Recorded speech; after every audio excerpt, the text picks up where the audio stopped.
Tired of scribbling checks and licking envelopes? Let's ditch the snail mail and conquer online bill payments with First Citizens Bank. First, head over to the First Citizens Bank website and log into your online banking account using your username and password.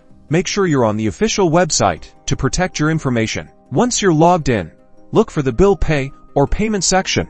It's usually located in the main menu or account dashboard. Click on it to access the Bill Payment Center. Now, find the Add Payee or Add a Company button. It might be labeled slightly differently, but it should be clearly visible. Click on it to start adding your payee. Next, you'll need to enter the payee's information. This usually includes their name, address, and account number. Double check all the information to make sure it's accurate. Mistakes can cause delays or even misdirected payments. After adding the payee, you can schedule payments. Choose the amount you want to pay and the date you want the payment to be sent. You can set up recurring payments for bills that are the same amount each month. To manage your payees, go to the Payee Management section. Here you can view, edit, or delete payees as needed. This is a great way to keep your payee list organized. If you run into any problems, don't hesitate to contact First Citizens Bank customer support. They can help you troubleshoot any issues you might encounter while adding or managing your payees. They're there to help.